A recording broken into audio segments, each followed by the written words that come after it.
Hi, this is Chris from Clever Unicorn Games and the Unicorn Collective, back with another one of our interviews. Today I have designer Oren Shainin with me. How are you doing today, Oren? Great. How are you? Yeah, pretty good. So let's start off with, when you're not designing or playing games, what is it that you like to do with your spare time? Oh, okay. I'm a very sport kind of guy, so I mostly run or do some kind of mountain biking. But I like to do a lot of sport activity. Yeah, I suppose when it's not too hot over there it is real. Mostly in the mornings or late at night. Going in the forest late at night with only flashlights. It's really fun. And eerie and spooky. Yeah, I've been around a Yeah. plantation when it's kind of dark and it is kind of spooky. Yeah, we don't have any bears here, so Yeah, us you neither. can run. I think the largest thing we've got's ferrets. Oh, ferrets. Yeah. Um, what would you say is your favourite board game?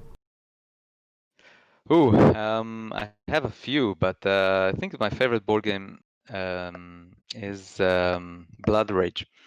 Yeah, it's um, it's a very engaging game. So I like engaging games that keep the tension through the game itself, and it's kind of a mix between a Euro and a merry, how do you call it? Uh, Ameritrash, I think they say, but a merry trash. it's not a very Yeah. flattering name So though, is it? no, so I heard someone delicate it a little. So they call it American style games. So, Yeah, no, but Blood it's Ra- somewhere in between. Uh, yeah, Blood Rage is a brilliant game, and it's one of those games where it doesn't need to be well balanced because there's certain card combinations where if you get them, you're going to win the game. It's just the way the game is. But it's such an exciting game that, yeah, and it's pretty quick as well. That yeah, I love playing it. I'll always play a game of Blood Rage. sure. Did you Me try too. Rising Sun? Yes, I did. I liked it less than the Blood Rage. I don't know if I'm the only one that thinks so, but I think Blood Rage is more, you can work with yourself and feel a lot of kind of engine building your powers, and it's different than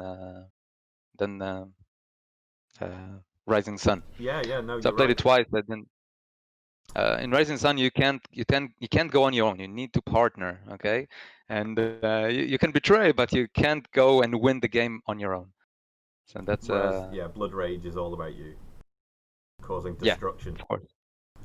Oh, of course. and dying gloriously in the process of it. Yeah, going to Valhalla. Sure. What So it's a kind great thing.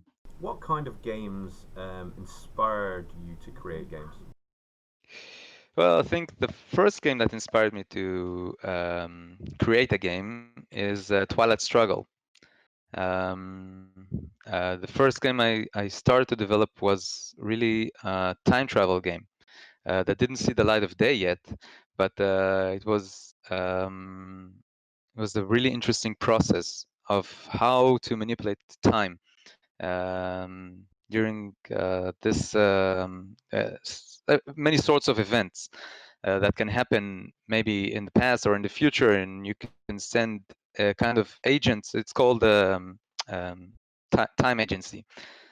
So you play as a country, and you can sabotage other countries by going to their countries and affecting them. And it was the real thing that inspired it was Twilight Struggle.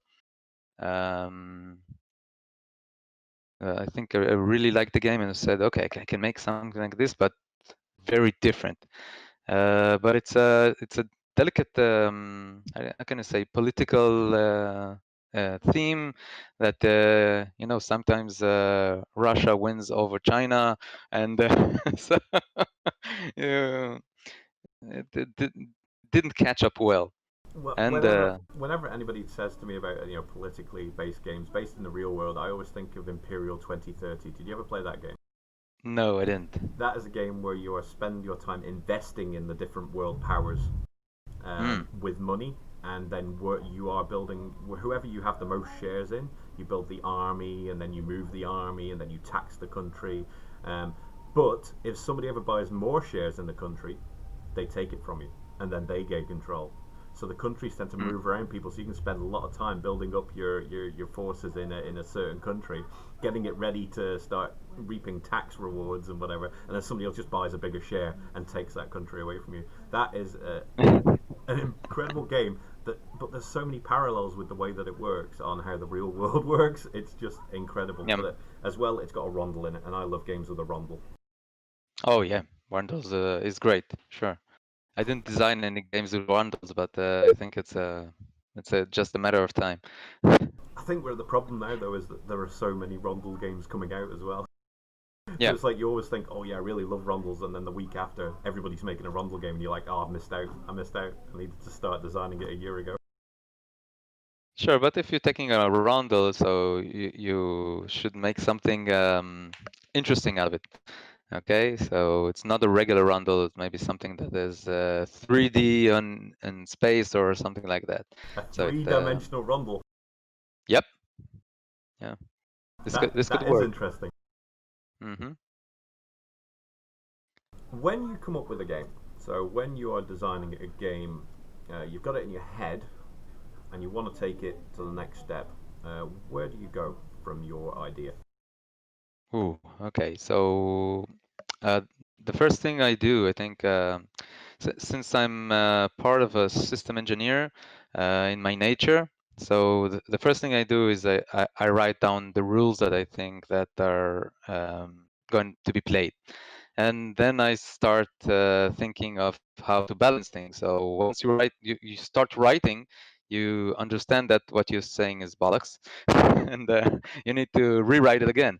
And so I do the first iteration uh, while writing on the computer, and then I started to think, okay, how do I make the cards? How do I make something really fast to see how it works, so I can try it. And I try to make the fastest cards that I can. Okay, making an Excel sheet just to understand which cards are going to be in the game and what exactly the mechanics is going to be. And then I try to bring it to the table as fast as I can. That is, I usually use either my wife or my son. I said, okay, come sit with me for just an half an hour. I just want to see if this works.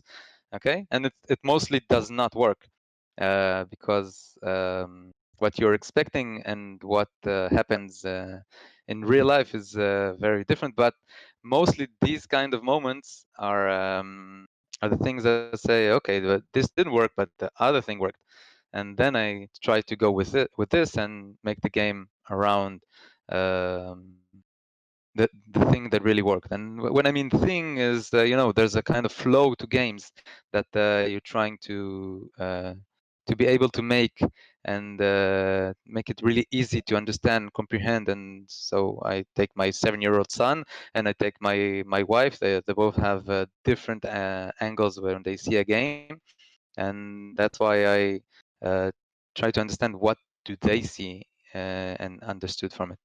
And I think from then once I catch the right mechanism, or let's say feeling, then I say, okay, I will base the game around this feeling. And mostly it's not something that I'm started with. You've taken a game from your head all the way to market. During that process of creating the game and then producing the game, what are, say, two hurdles or barriers that you've hit and thought, I don't know how I'm going to get past this, and then how did you overcome those barriers? Ooh, with this specific game, Yeah, one that you have um, actually taken, even if it's you might not have, if it's a different one to the one you currently have out there. yeah, that will be Kauchuk, yeah. Well, I'll tell you really. The first thing that happened with Kauchuk is it was really hard to convince publishers that they can make it, okay? Because it really deserves, it requires a board made of plastics, okay? And I think one of the barriers was, okay, how do I convince the publisher to make something? It's really expensive to produce a mold to produce this plastics. And what I did, I think I made about 7 different uh, uh, angles that you can produce without making plastics. Okay, I've printed stuff. I've bought really interesting screws. I made everything with cardboard. So rubber bands that they can push and pull everything together. So a lot of things collapsed. And then I'm going one day to my child's kindergarten, and I see this board with a lot of pins sticking out of it, and I say, "Wow!" As the kindergarten teacher. Where did she buy it from? And I go and I bought, I think something like 10 units, and I started producing on them. And this really, really helped me with producing prototypes uh, to convince publishers. So it was really that somebody else was using the same idea that I had, but in parallel dimensions, and we just met. Uh, No, that is so really lucky, isn't it? yeah, this is really lucky. And I think we had good ideas of how to produce, but until I saw that, it was really okay. That's it. That was easy. Have you ever played a game and you don't have to name it, but you've sat there, played it, and maybe even during the game you've thought, no, this is not for me. I do not like this at all. And what was the mechanic or the theme that put you off the game? Okay, so I can tell you really that I'm not into cooperative games. Okay, I did design a cooperative game, but I don't like them. Me I neither. like the competition. Okay, cool. Okay, we took that out. And I don't like. It's not like I don't like cooperating with people, but I think the game is not engaging enough for. And there's a problem of quarterbacking, of course. So I didn't catch the right game that can really take out the quarterback's position. And I think it takes out the fun of the game out. It's most of our nice concepts. Say pandemic, right? It's a good concept. People like it, but I think for me, no cooperative. Yeah, I'm the same. I will try them and I will play them just because if people say they're good, I will give them a go. And sometimes I have enjoyed a cooperative game, but it's very rare because, yeah, you're always trying to win, if you know what I mean. It's in human Yeah, nature, really, to win. And in that yeah, situation, you still want to win, and sometimes people might make questionable decisions, and that can kind of ruin the whole game for me. I mean, there might be smart people that I really like, but they might make one silly mistake or one decision that I don't like, and I'd be like, that's yeah. me. I'm done. Sure. So It, yeah, it it competitive's the way depends on the forward. level. Sure, that's the way for me. But I did design a game for cooperative mode. That is, it was kind of a medical game, so to help people eat the right diet. Okay, but then you're cooperating to create a good diet for just to learn how to eat right. Okay, So it's more educational, really, isn't it? it's educational. Yeah. So Which is the perfect place for cooperative. Yeah, when it's something that's teaching, then that makes more sense. Yeah, but if it's something where you're trying to slay a dragon or whatever, then maybe yeah. not so much educational. Yeah, sure. Why is it that you make games? What is it that drives you to make games? Wow. I don't know what started really. I thought of just bringing a game, the local distribution, and then I saw it's not interesting for me. I'm in my profession. I build products. Okay, I build physical products. They work and function and electronically and physically, but this is the way I think. I think how to make this a product. So I thought of bringing Ticket to Ride to Israel, and then I said, okay, this is not interesting, so why not make a game? And I just started running with a friend, and started designing, and I thought, okay, this is fun, and I can't leave it now. It's inside me, you know. It's everything I touch, everything I see it as a theme, as a game, as a mechanic. So I can use this, and I have this Trello list that I enter everything inside, and have a lot of ideas. So I think most of it is to take my ideas out. This is the way I'm designing games. I want to make the idea physical in this world. Yeah, no, it is very rewarding, especially when you get to the stage where you have produced something, to the Sure. to the level where it's at a production level, and then you look at it, and then even better when you see other people play it and they enjoy it. Then Yeah. there's something special in that. I think. I mean, we certainly don't do it for the money. No, it's not for the money. So yeah, it's definitely something else. I think with most designers, where it's they love to see people enjoying the games. But I know I do. Yeah, sure.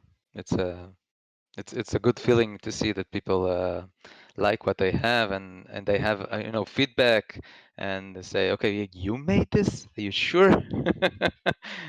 And Yeah, I get that a lot. yeah, these are fun moments. Sure. How has the current state of the world affected the way you design games? Um, that's an interesting question. I think the last game I designed was made for video conference.